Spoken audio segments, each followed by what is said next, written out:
Welcome back to the Demystify Sci podcast. We are on the road for week 6, and this week we have a conversation about the nature of conflict, conflagration, and the role that free speech plays in maintaining a stable center for the society in which we live. And I am coming at this from a pretty radical perspective, which is that the winnowing away of our abilities to express ourselves on all crazy ideas across the interwebs is perhaps the single biggest threat to the stability of our civilization going forward. Nastia tempers that perspective a bit, but what I really want to do in this conversation was imagine how we dig ourselves out of this jam and what that might look like and how we could actually actualize that dream.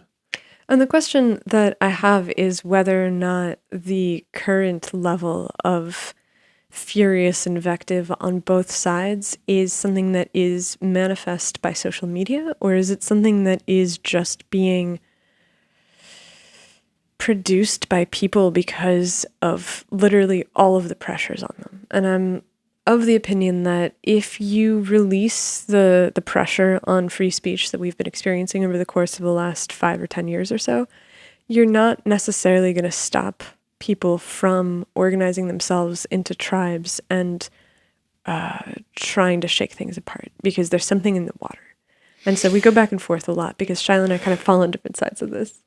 I think you need to let them organize into tribes, and ideally the best tribe wins out. I think that neither tribe can be effective right now, actually. Interesting. Because they're subsumed by the bureaucratic weight of the financial incentives of the corporate-driven central bureaucracy of our state right now. Yeah, and that's definitely something that we agree on, where it's like there seems to be forces that are far outside of the spirit of people, because people just want to live a good life. They want to have their family, they want to have their friends, they want to feel like they're able to have a little bit of fun and enough to have some meaningful experiences.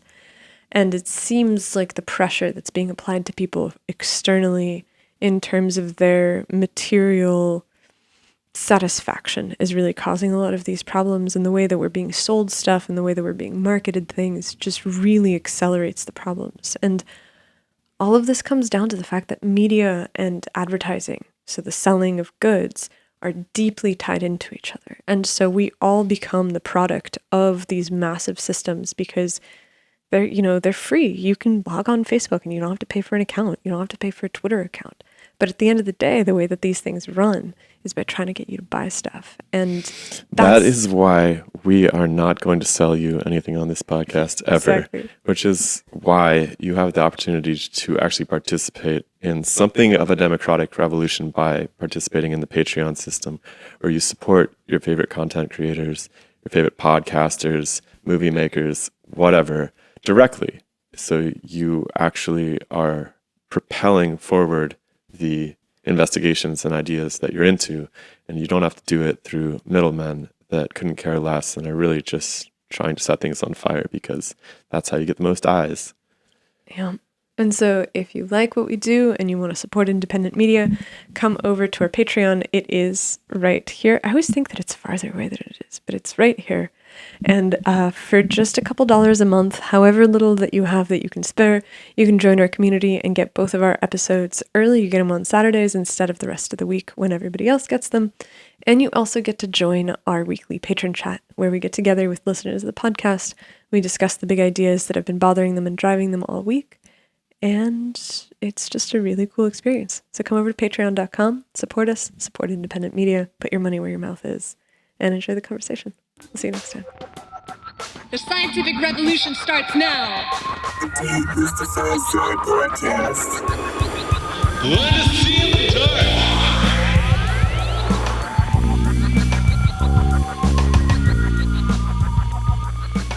dark. So you're a free speech absolutist, as it turns out. I am coming to believe, and I want you to help me work this out, because maybe I'm completely nuts, but I'm coming to believe that the decay of free speech in our civilization is the new nuclear weapon. that that's the nuclear threat of the moment. And I believe, as an example, that something like the events on January 6th were the direct result of the constriction of free speech, which was driven, like most government initiatives, by profiteering on both sides of the fence. And that this decay of free speech is really making people rich and making people poor. The rich getting richer, the poor getting poorer.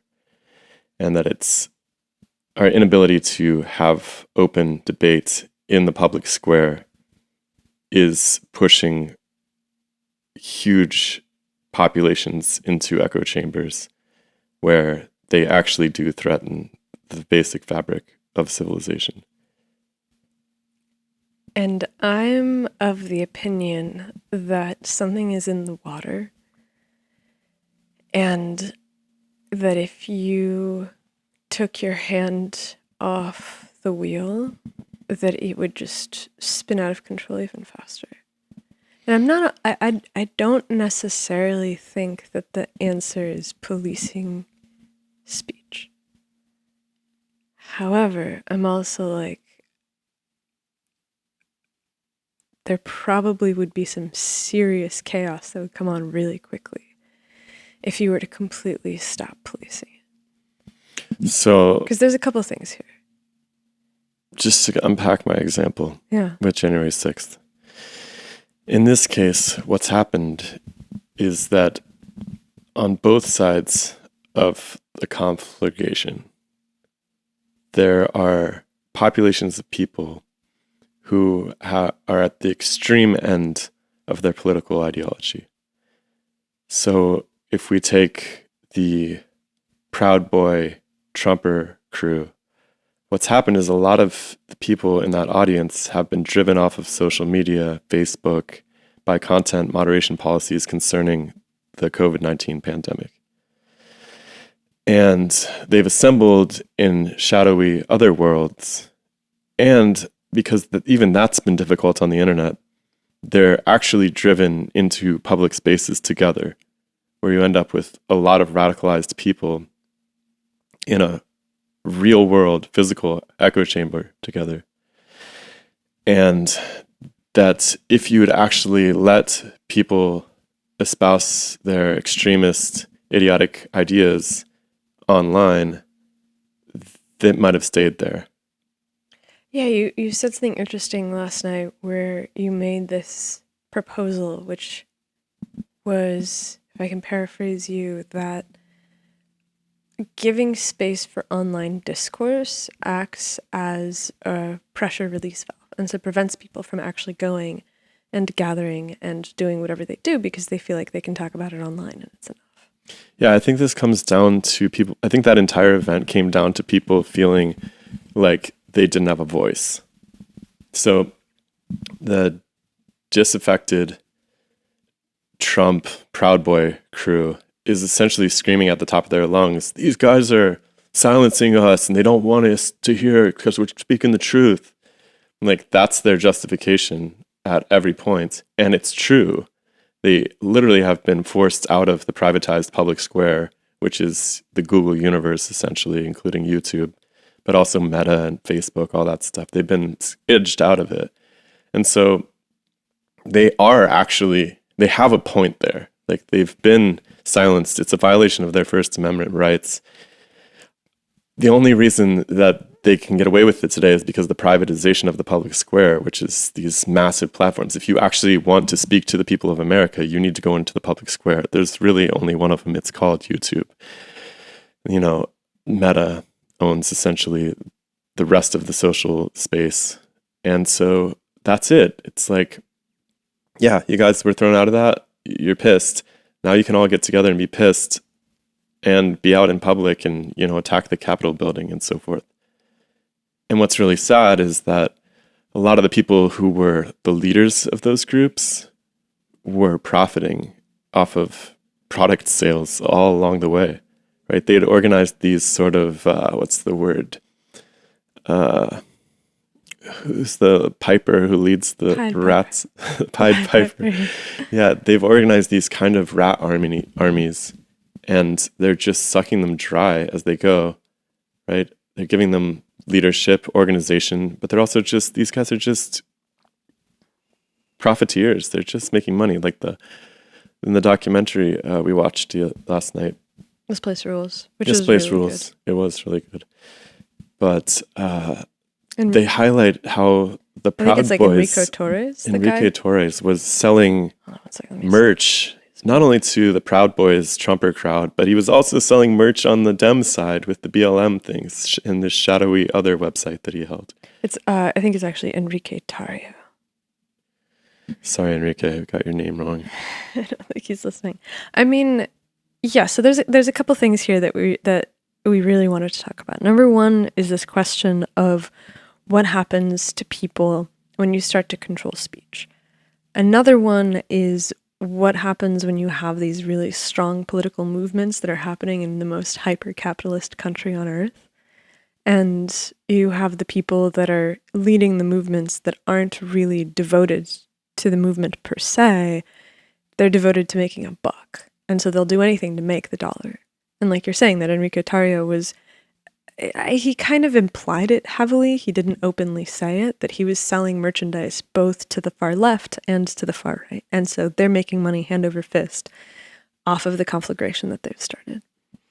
And Alex Jones sells pills and supplements and T-shirts and COVID protection packets and like all these things, like these Millions and millions of dollars worth over the course of that episode.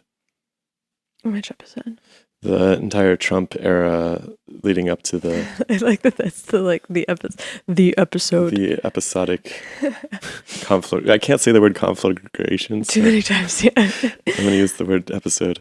So, yeah, he made tons of money, and Trump made $25 million off of selling hats. Like, these are people that are interested in the power of capitalism, and they're the manifestation of what works really well online, which is what we knew YouTube. Like, YouTube used to be filled with videos that were nonsensical, that were filled with poorly made arguments about ancient aliens and conspiracies and things like that.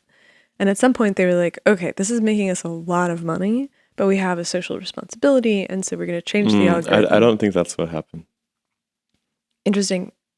Why? Because they were making tons of money. Yeah, like, I think the hand over federal fist. government stepped in, and I think there's ample evidence for that. I think what happened was the three-letter agencies stepped in and said, hey, just like we did with the major media corporations back in the day, we're going to have a seat at your board, and we're going to get enough votes to make our voice matter on what content moderation looks like. From what I remember of the things that I've found evidence for, it's not even necessarily being on the board. It's actually being executive employed. seats and so forth. Yeah. So this is an interesting thing because a while ago, my brother sent me this article about a book that a guy wrote called Days of Rage.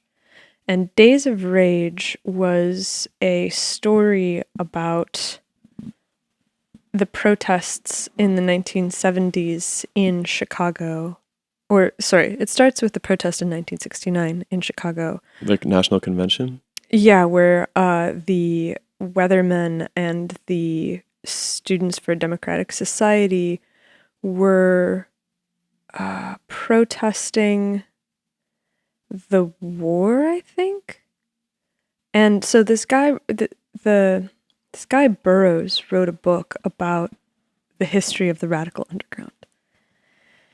And something that he makes a point of in the book that's really interesting to me is the kind of radical underground that is accepted and acceptable and rewarded. Like a lot of the people from the Weather Underground and from the Students of Democratic Society and all these leftist groups ended up being people with... You said Weathermen before. I was like, that doesn't sound right. But yeah, it was the Weather Underground. The Weathermen, I think, was a band, actually. So check it out. It used to be called just Weatherman. Oh, really? Yeah. And then there was a feminist cleavage in the group where the women in the group were like, you can't call it just Weatherman because that we're a mixed gender group, and so they renamed their Weathermen terrorist and women. organization. Yeah, exactly. It doesn't Weather roll off the women. tongue. I like weather women. It kind of rolls off the tongue. The weather women conflagration. So Burroughs is basically tracing this history where he's looking at the way that these activists were behaving in society and is astonished to find how well supported the leftists were by the establishment. Like, there was a team of radical leftist lawyers that was funding the Weather Underground. There was a... Gosh, this opens up a whole other can of worms with respect to the January 6th movement as well. Which is it why I want does to seem like connect to it. captured opposition to some extent. Okay, so yes. But I don't think that this is necessarily captured. Like, there's people that have money, that have these far left politics, and they want to see them play out, and so they support them. But like, at least two of the people from the Weather Underground ended up professors at Columbia. These are people that became judges later. These are Wasn't one of them like convicted of murder? yes.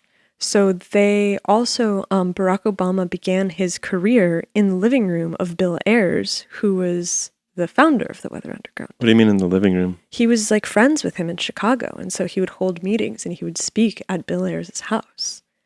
And so these people are central to the power structures of left-facing institutions. And their ideas are openly permitted on all these social network platforms. And yet they still have Antifa, which is the militant wing of the leftists, which is why I don't necessarily think that the right wing would not form a violent organization if they were permitted to use social media, because Antifa is permitted to use social media. It is the central philosophy, leftist philosophy of the people that are in power, and they still have a military group. My sense is that Antifa is, I'm probably going to offend some Antifas right now, but they're pretty weak compared to the opposition. And that the reason they can get away with being super weak is because they have the entire military police state on their side, essentially. That's not totally clear to me I think that they don't have the police state on their side. I think that they have all of the soft power on their side. The media is on their side. I don't think that the police support Antifa. I think that the police are there and they're going to break up any real fight that happens. I think that they're like on each one of those scenes that we saw, the police were like tearing the people off of each other and stuff. it's true, but from everything, and granted, this is probably coming from left-wing media, but I think that I've read a decent amount of stories about the police being much gentler on far-right protesters than they are with far-left protesters, especially because the far-left protesters are protesting the police. Like, I think that I could see that. That makes sense. I'm just saying from the videos I've seen, the police are kind of keeping people apart from each other. They're kind of getting in the middle, pulling them off. They're like acting like the refs in a cage fight. I just don't, I don't know where I'm going with that.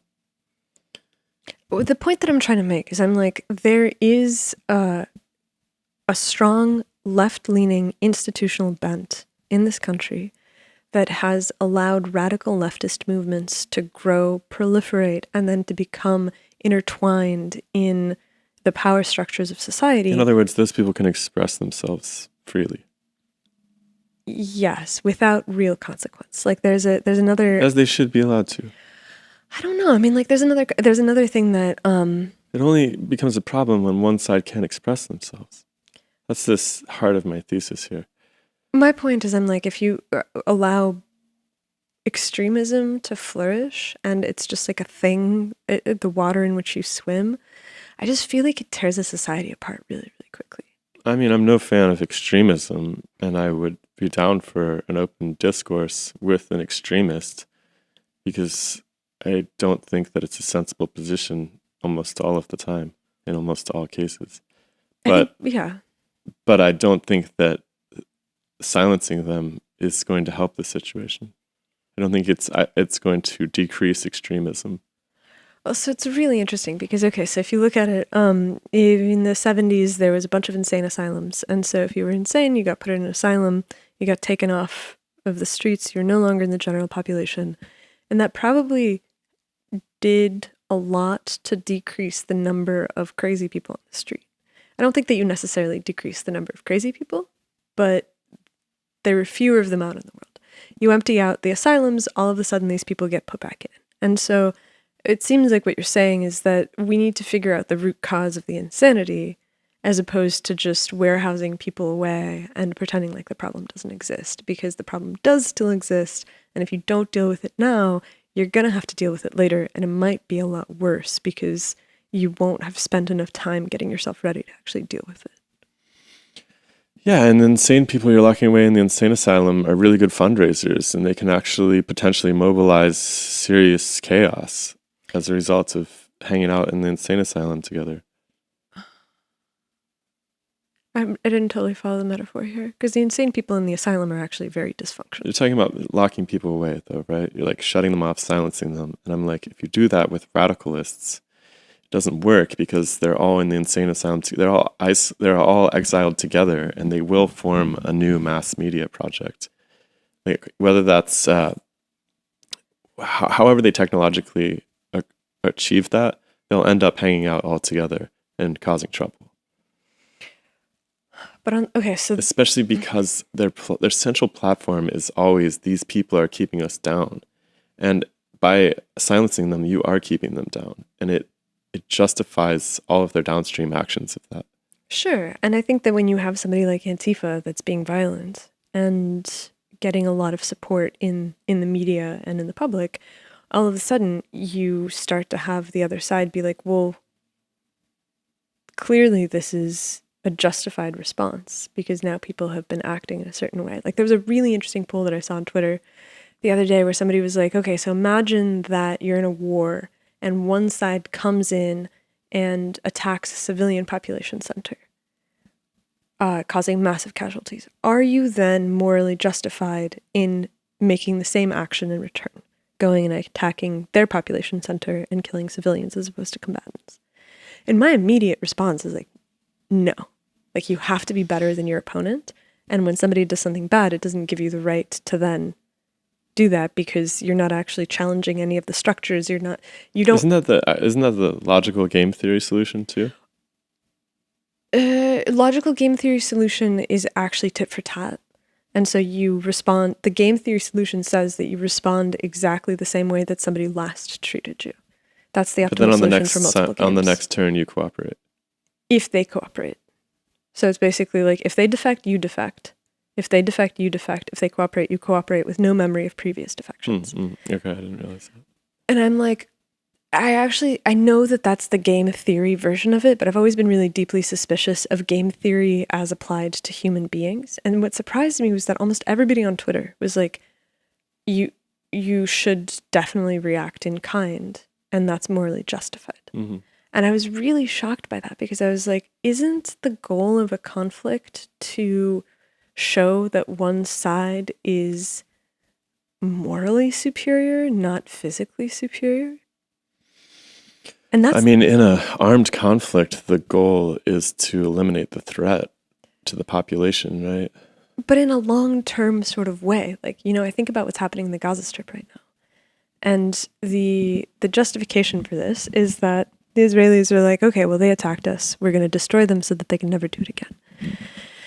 And I'm like, well, you can't do that because you can't possibly destroy every single Palestinian without committing an atrocious act of genocide. And so what's going to happen is that you're going to destroy the fabric of a society.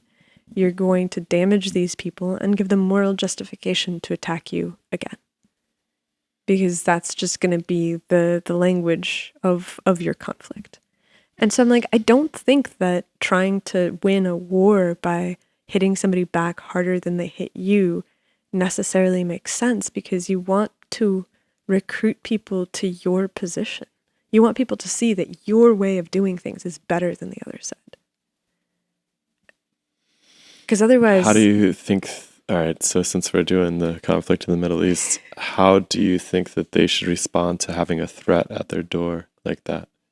It was an unprovoked attack, at least in terms of recent episodes, right? But it's not, right? Like, I think that you can only call it an unprovoked attack if you completely distance yourself from everything that's ever happened in the Middle East before and ignore the blood feud of centuries. All right, so you got a neighbor who every once in a while just comes over and kills some of your chickens or something.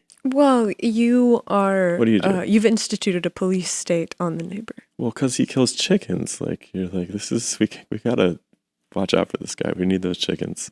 I mean, I think You that need chickens too, by the way, in this setup. You're dependent on chickens.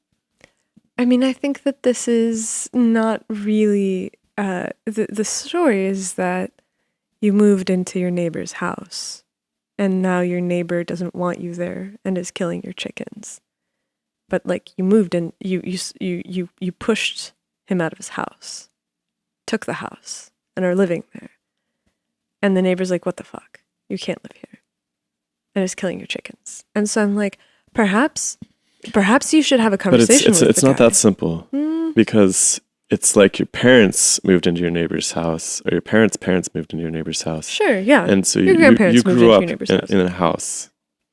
All these people grew up in a house where, this is still your house. You didn't, like, I didn't choose my house when I was a kid. Like, I don't know if I would have chosen a different house, but I was born into a house that had all sorts of contextual variables that I had no control over, right? So it's like, but the okay, key but all of a contextual. sudden, I have this relationship with my neighbors from the day I'm born, Yeah. where sometimes they come and kill my chickens. I mean, I think that you have to go and you have to negotiate with the children and be like, look, like, we need to find something that works. But they're like, your grandparents took this land from us. And I'm like, that's a really fair point. I mean, I think that at that point... I didn't. Yeah, but I mean, I think that at that point, if you're like, well, I want to secure my claim on this, the only thing that you can do is get rid of the neighbors and take over the rest of the house. But I'm like, that's not the morally right choice. And it's really, really tricky. Or leave. Or leave. But that's the thing. It's like... Or split up the land with the neighbors in a way that they feel compensated. But the neighbors, there's no condition under which the neighbors will accept you. The neighbors are like, this is ours. All of it is ours. None of it is yours. You took it from us. And you did. And like your lineage did. And so you... All right. The other thing that's annoying about this example is it's not like you can just leave and like go to a farm across the street, right? It's not like there's empty territory on Earth. Exactly. So you would have to dissolve a 70-year-old So you're going to have to project. take somebody's land. So you got to live somewhere. Like, there's all the land, all the houses in the neighborhood are taken. So you're either just a wandering band of gypsies forever, or you're going to have to take somebody's, at least a corner of their yard or something. And that's... So you have to negotiate somehow with the rest of the world, so that the rest of the world coughs up a little corner of their yard for your tribe. Well, they did. That's where you are already. That's how you got into the house in the first place. You didn't just show up. It was, right? It belonged to the British. The British gave it to the Israelis. And now we have this open wound. I'm pretty sure I could be wrong about this, but my guess is that a lot of the top leadership in the Arab community, just like the Native Americans, sold out their people pretty hard as well. To some degree. I mean, like, we listened to that really good Martyr Made series on it, and that was the story of the Balfour Declaration. Yeah, there's a lot of sheikhs getting paid off and so forth, right? I'm not sure that they're sheikhs. Sheikhs are Saudi, right? I think they're just tribal leaders in the Arab world, like. Yeah, exactly. Or of the Palestinian world. And yeah, they got paid off, and so they sold you out, and it's like. So then you're sitting there and you're like, your grandparents took my land, and I'm like, no, my grandparents paid your grandparents, and they were cool with it. Like, what the hell's your problem? I mean, I think that this goes back deeper, which is that when the Israelis first started to show up, the Zionists, they were really exclusionary and isolationist, and they wouldn't hire any of the Palestinians. They didn't integrate with them. They weren't interested in having a place that was multicultural. They were interested in having a place that was just Jewish. And so that creates another layer to this, which is the fact that these people don't actually want to integrate from the start. And so they set up this really aggressive exclusionary thing where it's like, yeah, your leaders So, sold like, you they're out, like- and we showed up and we were dicks. And it's like, oh, well, I think that's where the wound comes from. Like, the parents in our metaphor are not like, go play with the neighbors. Yeah, they're like, no, kill the neighbors. Or stay the hell away from the neighbors. Or steal, They're dangerous. or uproot their orchards. I mean, like, there was a lot of really, really dark stuff that the Zionists did to people who had been on this land for generations. They weren't like, yeah, you can stay here, you can keep your farms, you can keep doing what you're doing. They were basically like, get out, this is our place now. And I'm like, well, that's... We paid for it.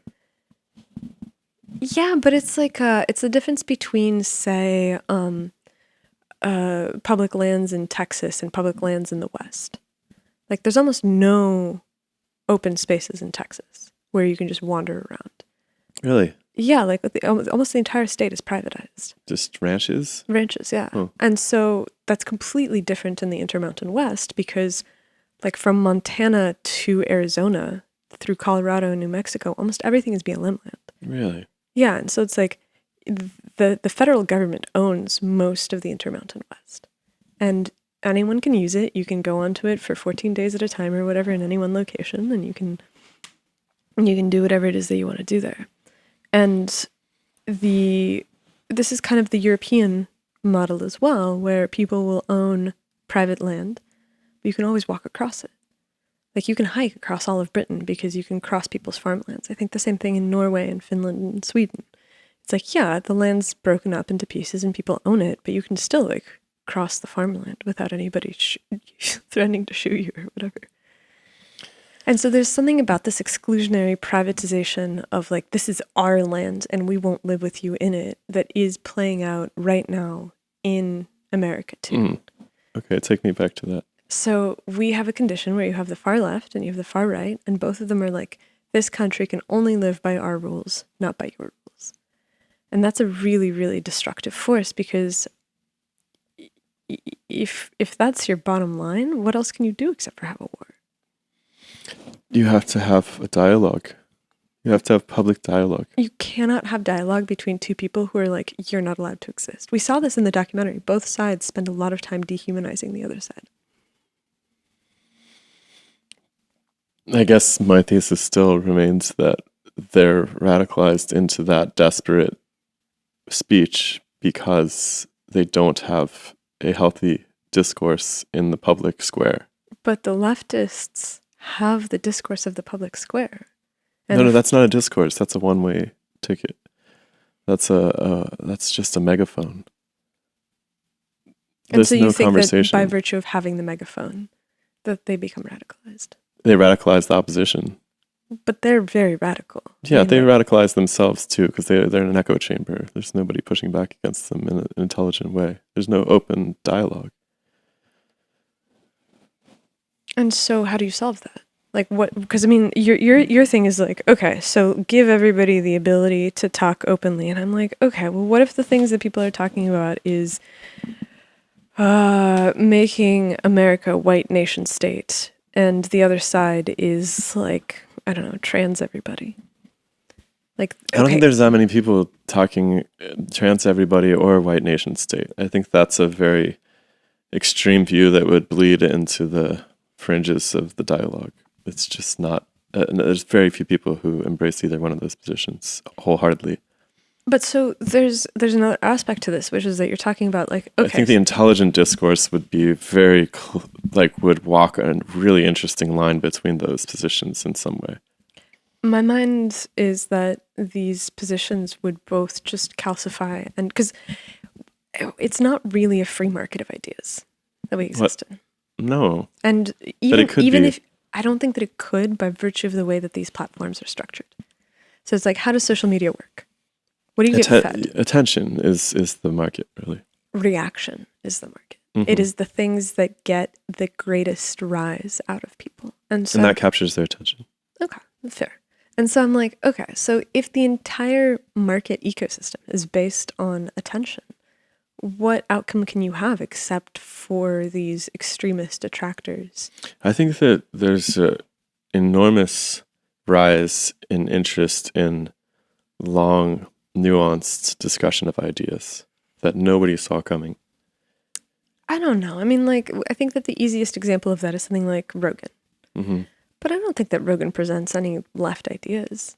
I've never heard him present. I mean, like, he has some like centrist perspectives that he himself espouses. Right. Rogan's not the answer. Rogan's is demonstration that people are interested in long discussions and That dialogue.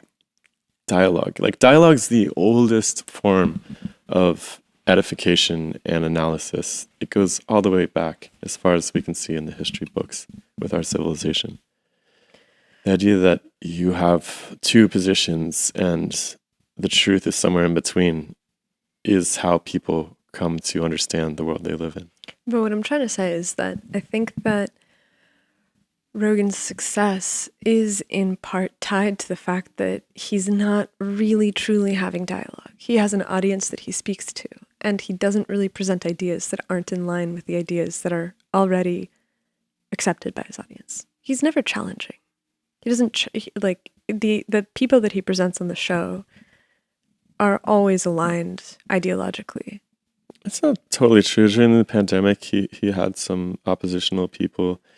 He brought this archaeologist on to argue with Graham Hancock. Flint Dibble. I don't think that's true, but my point is not to say Rogan's the solution to the universe or anything. No. I'm just saying that Rogan's success demonstrates that people are interested in long, nuanced conversations. You're saying they're interested in I'm saying that the media is the message here. That this shift in our ability, and it's actually a return to this need for dialogue, actually. And whether like you think the different perspectives on his show are polarized enough is kind of beside the point. I think it just demonstrates that people are hungry for dialogue, period. And that's the proper way to handle any of these disagreements. But I guess what I'm trying to say is that he did a couple of those episodes during the pandemic. And like Rogan's not really the centerpiece here. Like I'm not trying to like talk about Rogan, but I'm just trying to say like imagine there was what we call him? Rojogan. Imagine Rojogan. There's a guy named Rojogan and he has the biggest platform in the world. And he's inviting people on for long form conversations, but they're not really dialogue requires two differing stances. Yeah, that's what I'm imagining. But what I'm trying to say is that the interest that people are demonstrating does not appear to be an interest in dialogue.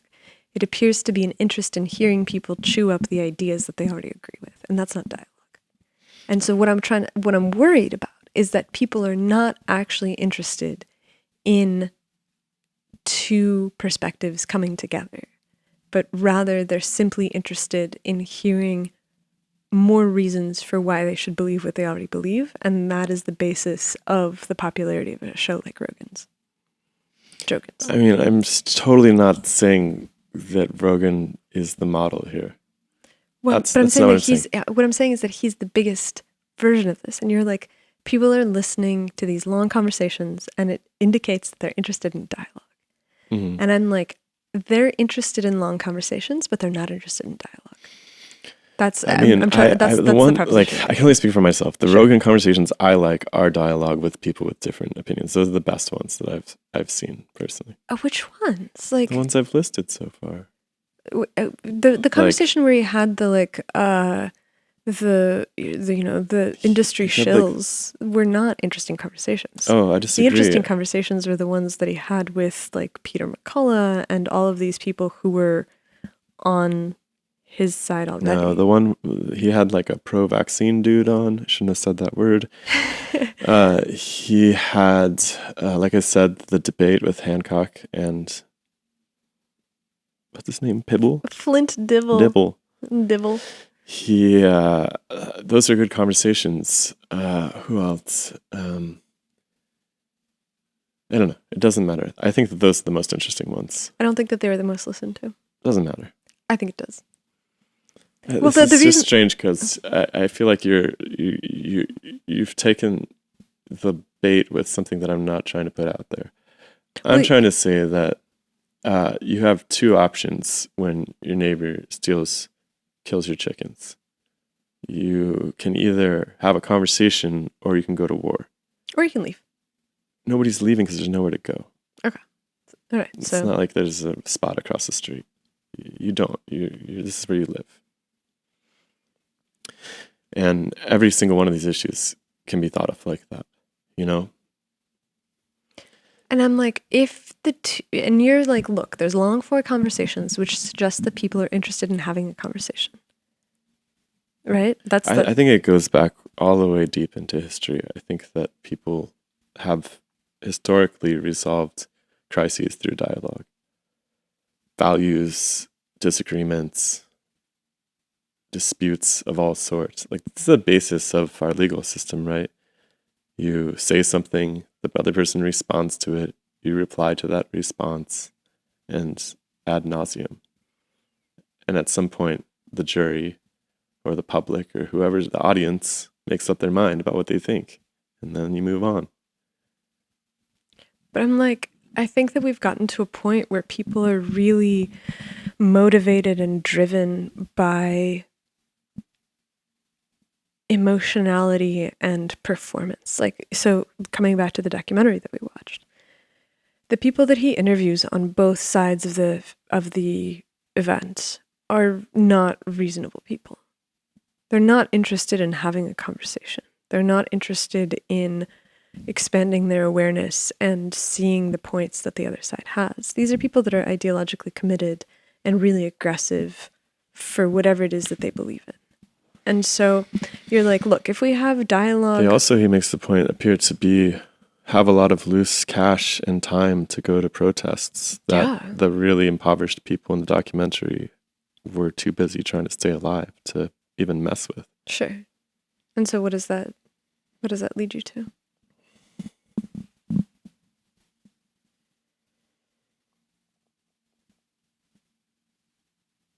That there is a leadership in the mobilization of these radical movements.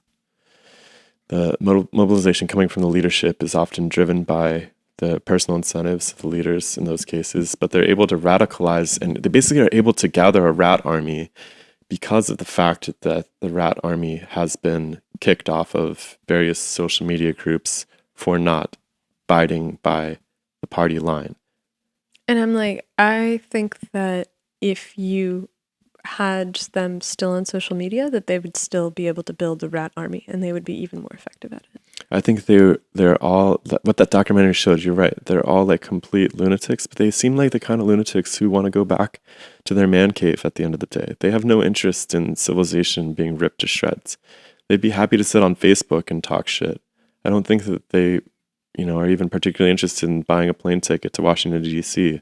Are you talking about the leadership or are you talking about I'm the talking people? about the army themselves, the people who participated in these. They're not normal average people from all over America. That's kind of what the documentary was trying to show, is these normal average people are just caught up in their own day-to-day traumas. This is a very specialized group of people who have been mobilized by a bunch of capitalists on either side, really, who are trying to, small-time capitalists, really, merch, media personalities, people trying to grab that attention and sell it.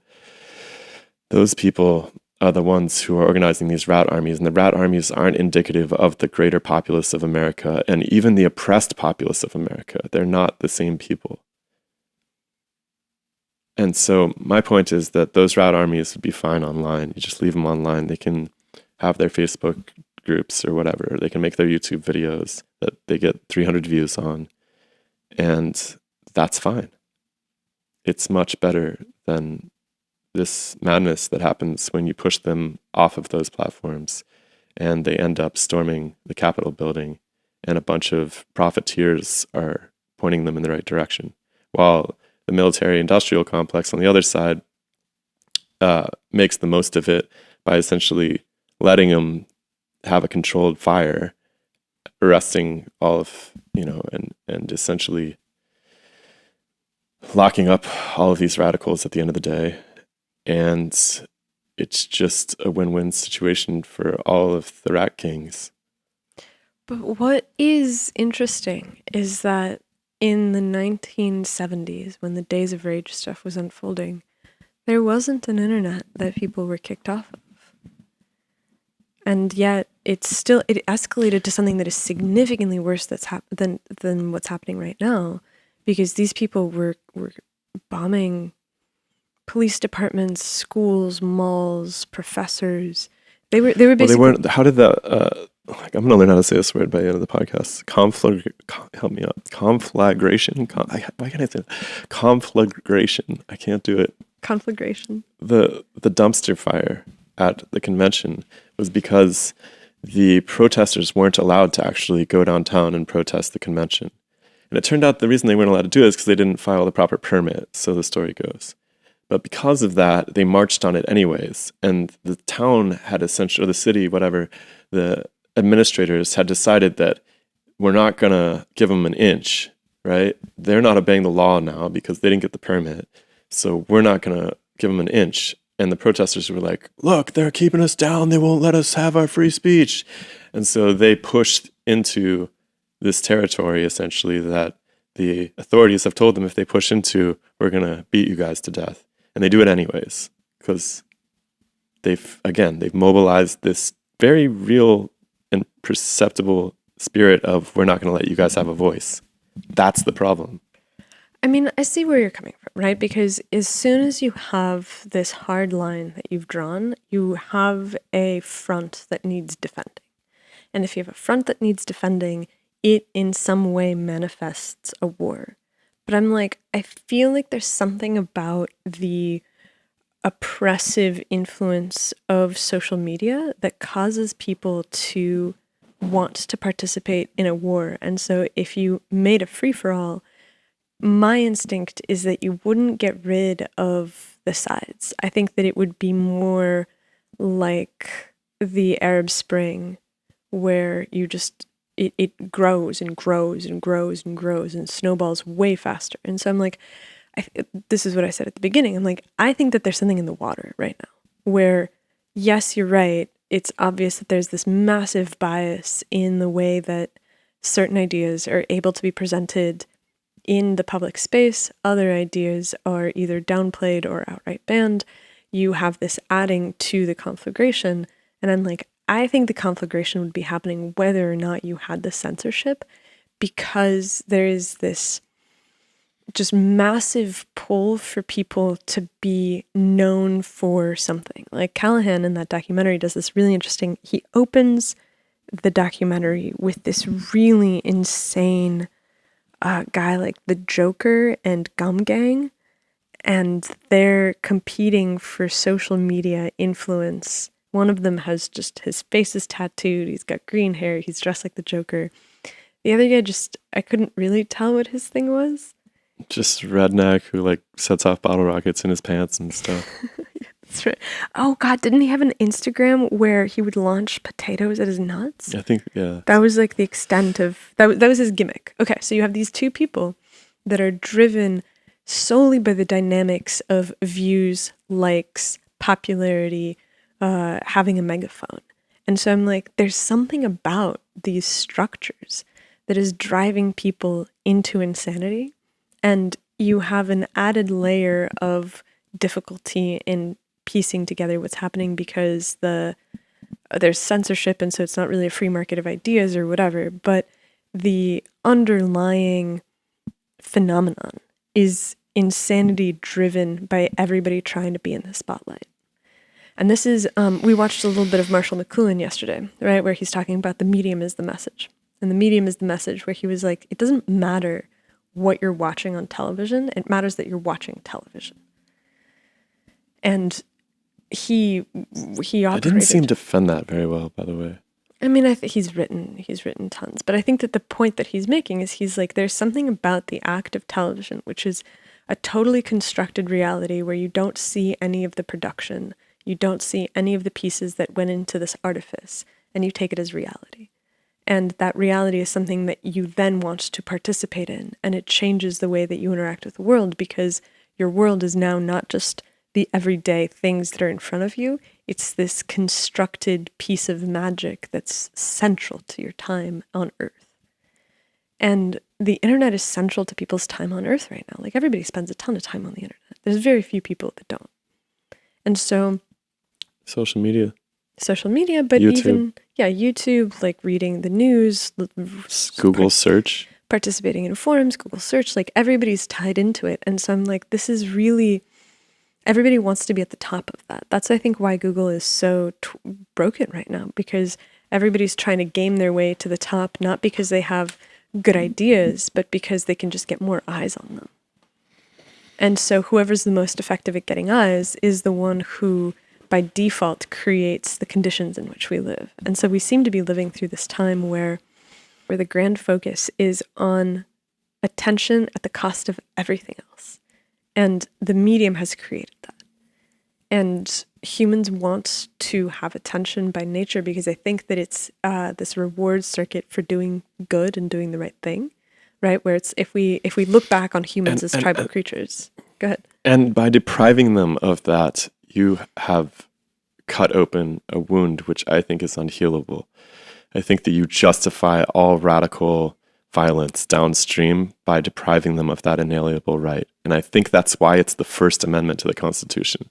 Because I think that the people, as soon as they set up that government, were like, hold on, this is an unstable hole in our system. If we don't let people express themselves, then nothing good can happen. They will have justified cause to consider our government a tyranny, and they might threaten it for the worse, like in the Arab Spring. On some level, you're right. And I think that by creating a line in the sand, you suddenly nucleate everything else. The same way that if you have a fleck of dust in a glass of water and you go to freeze it, the water molecules will have an easier time organizing around that fleck of dust than they will just in bulk solution. And so you freeze faster at that point than you do anywhere else. Okay, you're right.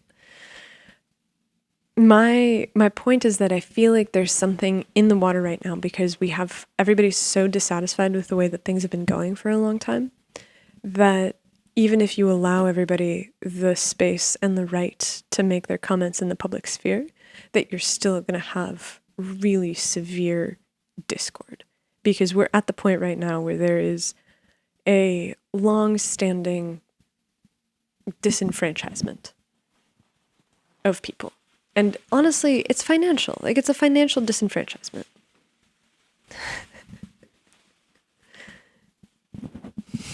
And honestly, it's financial. It's a financial disenfranchisement. People are feeling the pressure of pretty bad economic times. And that just makes them go nuts. And for whatever reason, like, economic times are bad, but yet they have the money to be able to go to these protests and organize themselves and do all these things, which is even a weirder thing for me. That's what I was, I guess, trying to circle around. Is it seemed very artificial. It seemed like this conflagration was very artificially induced. It seemed like it was not actually the people rising up across the country, like in Arab Spring. It was this manufactured rat army that had bought into, for whatever reasons, they had been alienated, but still had the spare income to participate. Which really makes me feel like my stance of buy as little as humanly possible is the only stance that prevents you from getting captured by these sorts of machines. Because these people are running off of selling stuff. Like, they wouldn't be able to do what they're doing if they weren't able to harness this unbelievable desire for material goods that people have. Alex Jones wouldn't sell millions of dollars worth of tchotchkes and wouldn't be able to have a huge platform and dedicate himself to this if people weren't so hungry to buy stuff to support him. And I'm like, well, what if everybody just bought less stuff? Would that change it? Would that really affect it? I mean, it's interesting because on the censorship side of things, the private platforms that constitute the public square at this point, so YouTube will always say, hey, we're censoring this video because our advertisers won't go along with it.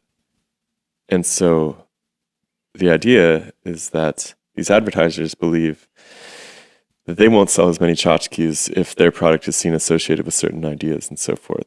So at the core of it, it's still about making money for these huge corporations at the end of the day that are advertising on YouTube and so forth. Right. And the only way that you can get around that is by divorcing advertisement from media, but I don't think that anybody's really figured out how to do. I mean, we're trying to do that, right? We're basically saying, okay, hey, support what we're doing if you believe in the project, so that we don't have to sell you stuff, because we really don't think that that's the right way to support any kind of media project or really anything. Like, you shouldn't attach a meaningful project to garbage, or even if it's not garbage. I'm like, there needs to be a separation between ideas and consumption of material goods. And the fact that there isn't that separation means that everything is driven by the same capitalist impulse of sell, sell, sell.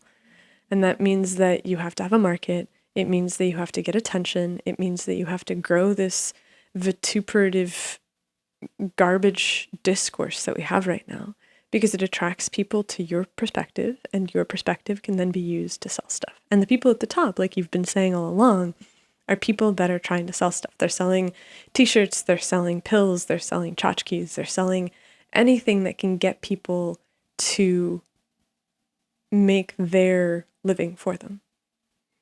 Anything that they can. Anything that can be used as a signifier of some ideological standpoint. But I really think that people want this. This is happening because people want it. And if you gave free speech to everybody, it would still happen. It might happen faster. It might happen slower, but it's still going to happen because something is wrong. People are really sensing that something is wrong. And they are really apt to just blame their neighbors, to be like, well, this is wrong because you fucked it up. We should talk about it if that's how they feel. I mean, obviously, I agree. I have so little, I don't have a lot of hope for it. I guess I'm kind of a pessimist in this case. I mean, it's the First Amendment to the Constitution, so I don't think it's a hopeless situation.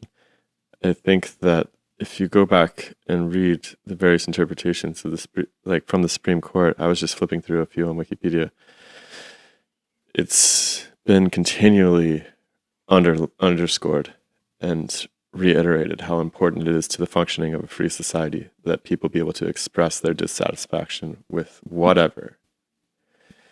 And this seems to be, this is of all the things I've seen in my lifetime that completely have shocked me about the future from what I thought it would be like when I was a kid, is the disappearance of open discourse. That is something that I thought was so fundamentally American, or whatever you want to call it, Western, progressive, civilization ensuring. It seemed like the bedrock of everything that made this an ideal country to live in, why people would be lined up outside our door to get in.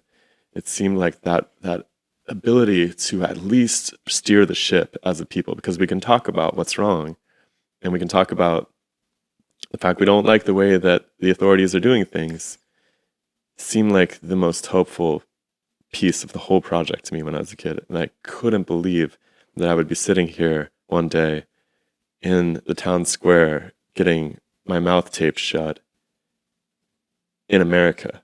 It seems so un-American that I feel like there's hope for it being fixed. It's not like anybody's thrown out the First Amendment. It's literally a judicial interpretation away from being enforced. And so the problem that I'm circling around with all of this is that these private companies, who I think there's reason to believe are deeply puppeted by the silent wings of the government that are non-elected officials, essentially supporting their corporate sponsors, have actually undermined the Constitution at this point, have undermined the basis of our free society, and that this is an easy thing to fix. And I'm like, I think that it's actually a really hard thing to fix. It's as easy as a Supreme Court decision. I think that the Supreme Court decision can only act on private entities insofar as those private entities reveal the inner workings of their systems. And these teams that write the blacklists for the algorithms are buried deep inside of organizations. And the American government does not have the right to really expose the inner workings of these companies. Like, they don't have the ability to go in there and be like, you're going to give us your algorithm. The algorithm is the proprietary money-making object for those organizations. And so I just don't think that there's much will to forcing these companies to release those algorithms, because it would be really anti-business. And so I think that it's a much harder problem to solve than just a Supreme Court decision, because how do you enforce that? How do you ensure that these corporations aren't continuing to do this? The only way that I can think of to pull this off is that you have a piece of public square provided on each of these digital media devices. So a phone comes with a reader, like an RSS reader, that can be fed information from any platform that you choose to have it fed from.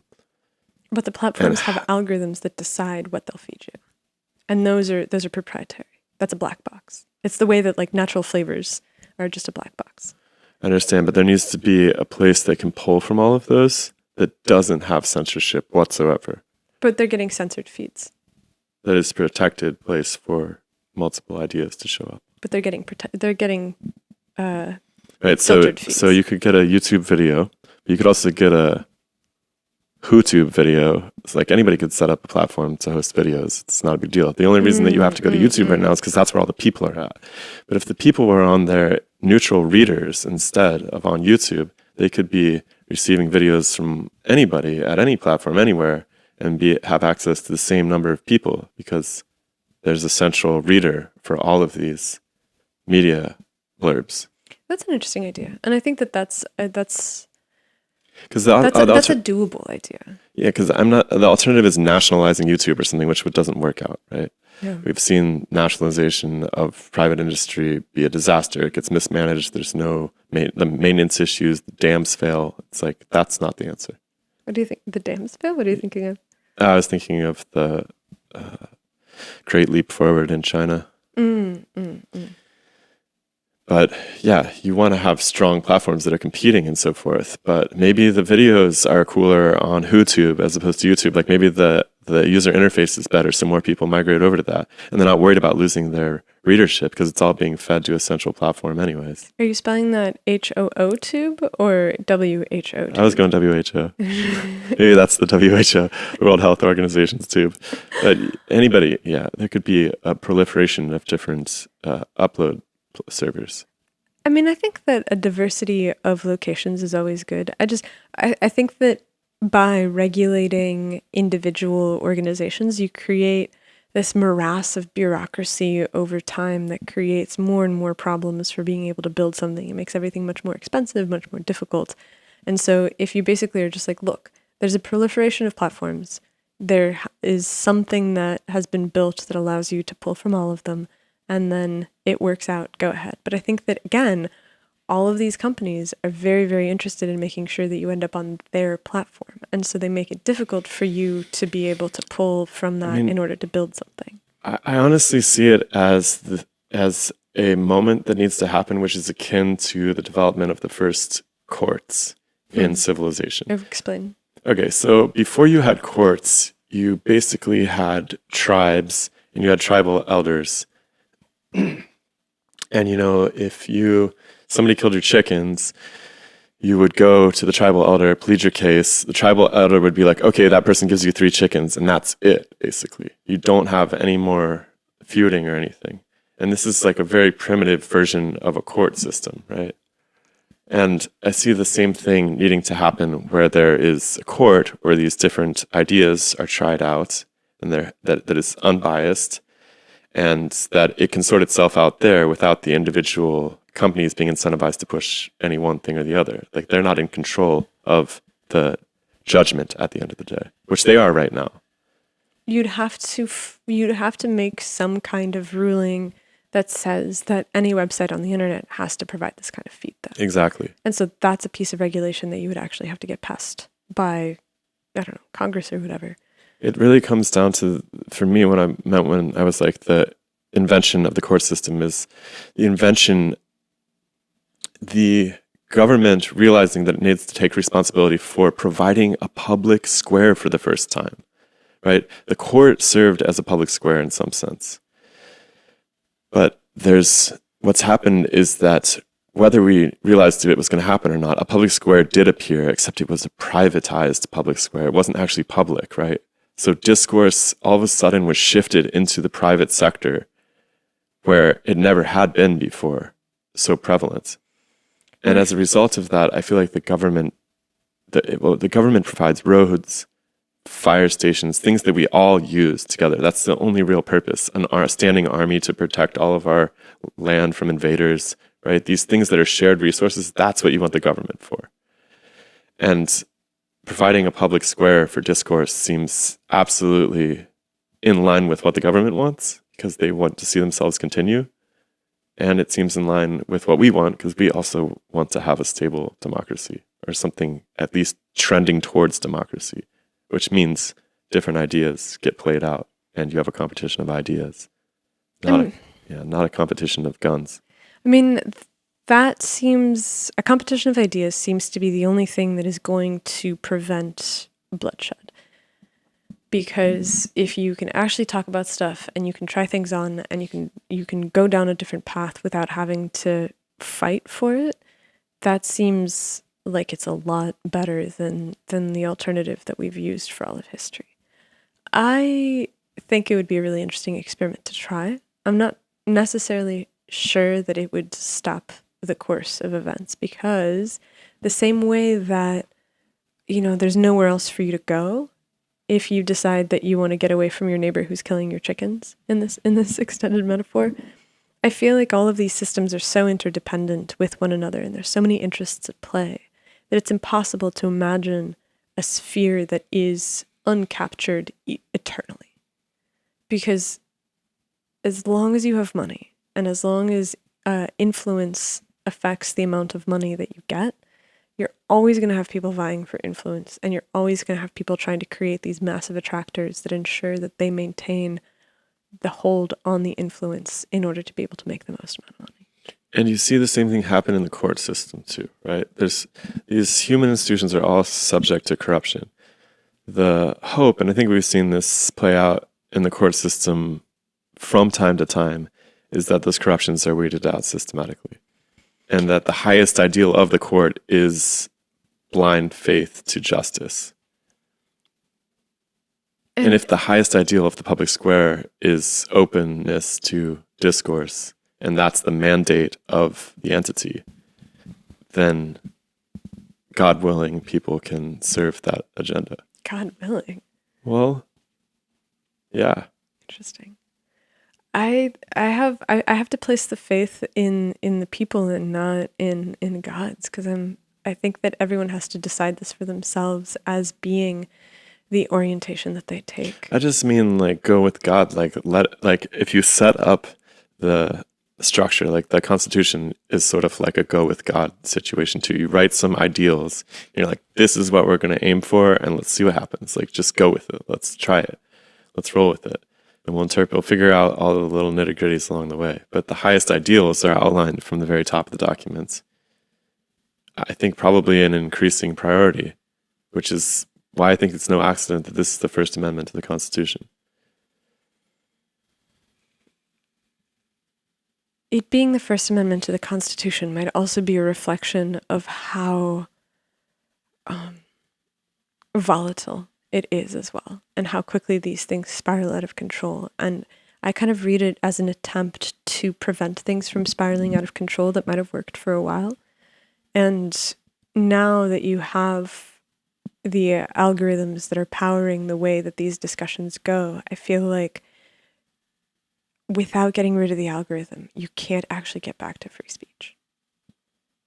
And that's the tricky thing, because the internet is a search problem. It always has been a search problem. In my dream, there's no algorithmic issue here. Well, you might still prefer to hang out on YouTube, and then you're subject to the algorithm. Sure. But that's your prerogative.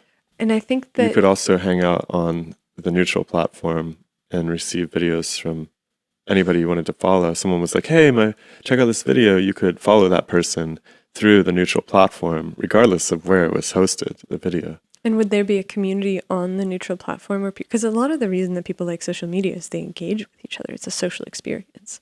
And so the reason that RSS readers didn't really work that well, I think, in terms of large-scale adoption, is because they isolate you from the comments section. And if you want to comment on something, you actually have to go to the place and leave a comment. And so your socialization starts to have a lot more these are details that friction. have to be worked out. Like, you could have access to the comments section of whatever platform, that's fine. They're all basically the same anyways, Sure. right? It's like comments, reply, that's it for Facebook, Instagram, and YouTube. I don't know, Twitter's in its own universe, but Similar. yeah, you can still have public discourse. And actually that format is very similar to the judicial system, right? You have post, comments, and reply. That's how the justice system works as well. Motion, response, reply. Right? So you can keep that format. I don't know. I mean, I think that it would be interesting to try. I just, my stance is, What's the alternative? the alternative is conflagration. Like, No, I that's really, not- I think that feels like the inevitability right now. Because you just have so so if many. you're a fan of conflagration, I'm not a fan of no, but if you conflagration. think I'm that just a that needs to realist. happen, No, I just think that it need is different from must. well, if that's the alternative, the sad thing about the conflagration on January 6th, if you really support the idea that the government needed to be overthrown that day, it was a complete inept failure of that, right? Sure, but so is the beer hall putsch or whatever. Like, I think that it's these things that come in waves. Like, the tide doesn't come in all at once. There's waves that gradually reach farther and farther up the shore, and then it's hammering at the cliffs below your house. Like, My point is that the three-letter agencies were well aware that they were orchestrating, they were sopping up the mess with this rat army that they could easily deal with on that day, prosecute all of their leadership, and just kind of clean out house. So it essentially undermined any revolutionary movement from the start because it was controlled by virtue of the fact that those people were orphaned into these little pools. well, it does feel it doesn't really feel like an election year this year, does it?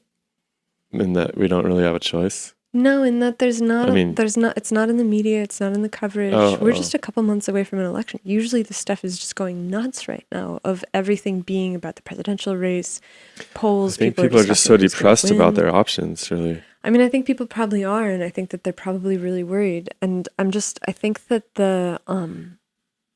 there is a sense of everybody's holding their breath to see what happens, because I don't think that these movements that are fighting against each other on the left and on the right have disappeared or even been weakened by what happened over the course of the last year. I think that when you imprison the leader of a movement, you martyr them, and the martyrdom creates an even stronger attractor. And yeah, they've been kind of fractured around the internet. There's Parler and Gab and all these other websites that people have moved to.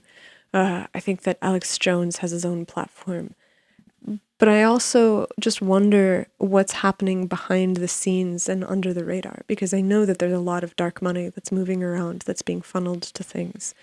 And there are people that are in charge that want to make even more money. And so I'm like, this feels like something that cannot be prevented unless everybody shakes themselves awake and is like, I don't want to be led around by the short hairs anymore. I don't want to be led around by somebody who's not upstanding and moral. But it seems to be that there's a large number of people who are like, well, if somebody wronged me, I have to wrong the other person back in the same amount. And as long as people are like that, this is just an eternal back and forth. There's no peace to be had. There's no grand union as there was during the Arab Spring of everybody being like, hey, we have to change this and turn this over. Because people are just so caught up in the infighting that they never get to the point where they're like, wait a second, we actually have a massive shared interest, which is the fact that we are grist for the material mill. And we must stop that, and we must free ourselves from it. Yeah, and the central bureaucracy just keeps getting stronger and bolder along the way, and it's just going to concretize the status quo, whatever that happens to be. Sure. The corporate status quo. And so I'm just kind of like, I think that we've just gotten to this boiling point where things really have to change. And I think that what would be interesting would be to study the ways in which these things have changed in productive ways that don't end up being, the French Revolution, where with heads rolling for a decade, ending with the the head of the greatest revolutionary rolling. I want to believe that there have been turnovers that are measured and permanent and effective, but I don't know. And I'm looking at the way that people are so emotional. They've all happened in the court system, from what I can tell. But our court system just seems so taken. No, but it's a cool invention that I think that a next level human societal technology could follow the lead from. Oh, one thing that's crazy about Like democracy this. is a freaking invention. Yeah, Sorry yeah, it was. to interrupt you. Like that's an invention. There's an invention that we can come up with as a civilization to solve this problem, but it's going to require an invention. Like people were probably screwed with all sorts of different problems before they invented democracy. And they were like, hold on. What if we like took a vote about this? They're like, yeah, okay, let's try it. And of course it gets corrupted and so forth, and there's different iterations, and we've been flirting with the idea for thousands of years, and it's never perfected, right? What if there's an innovation equally powerful that is dangling in front of us? We're all human beings. If we can think of it, we can implement it. It's definitely an invention for a novel paradigm, right? Because I think that the old mode of war and conflict made sense when territory could be ceded and taken, and people are still trying to do that, right? Like Russia's trying to do that in Ukraine, Israel and Gaza are still fighting over this sliver of land, and so definitely people are still fighting over territory. But I think that you're right about the rest of the world kind of being full. There's people everywhere. There's governments everywhere. There's no yet unconquered piece of land that you can just come and be like, all right, this is ours now. We're going to take it away from the indigenous people that have lived here for 10,000 years. And so we have to have a new mode of organizing our thoughts. The same way that our biological system, like cells in a plate. If you put neurons in a plate and you seed them at some really low density and you grow them until they're confluent. And when they get to confluence, there's really different dynamics that take over than when they're growing individually by themselves. And I feel like we've grown to confluence and we haven't come up with any of the systems that help us deal with the psychological impacts of that confluence. And what we're seeing right now is we're seeing the first sparks of that difficulty. We're seeing the first sparks of just, I guess the space race is kind of a thing that allows us to offshore some of that pressure, because it's, we can go to Mars, we have this other place to explore, we're going to build a moon base, we're going to start space wars, space colonialism is coming. You know that it is. It's not a solution set, though. It's not a solution, but it's something that it acts as a release valve where you can have a conflict, but the conflict is somewhere else. And so you can spool up all of these machines that create allies and axes of power without necessarily having to tear up Europe or Africa or any of these other places, because you're fighting somewhere far away. And so I guess I think you're right that there needs to be something that helps relieve the tensions. And speech definitely is a central aspect of it, because if people can't talk about stuff, then we can't actually resolve anything, and it's just screaming inside of an echo chamber. And I think, principally violence and conflict result from the inability to talk. That's like the breakdown of diplomacy inevitably leads to violence. Yeah, that's true. So our only hope is to conceive of a technological solution, and I don't mean like a computer chip. I just mean communications techne technology, in the Greek sense, right? which is A craft, an invention, a social invention, much like democracy itself, much like the judicial system, by which we open up free channels of communication amongst people, by and large, that aren't constrained by these infectious interests of advertising, three-letter bureaucracies, the state. This is the essence of the First Amendment. Open that up, because if you don't, you're not going to be able to actually guide a free world. You're going to result in some sort of disgusting tyranny where whoever happens to get the hands of the wheel takes everybody else for a ride. And it can be really, really nasty when that happens. Yeah, definitely. I mean, so the only real thing is to maintain the space for conversation, which we try to do on the show all the time. Like this is the central premise of everything that we're doing, I feel like. But we're operating in a system that isn't very amenable to it. Yeah, and we're never gonna accidentally end up in anybody important's feed, right? With a tiny YouTube channel and so forth. I mean, I'd be really curious what you guys think about the solution to algorithmic capture and to the leveling of the playing field between different ideas, not just radicalized ideas, not just siloed ideas. How do we cross-pollinate discourse in our society better than we're doing right now? But yeah, we'll play our part in the meantime. That's a good question. All right, let us know in the comments and see you next week.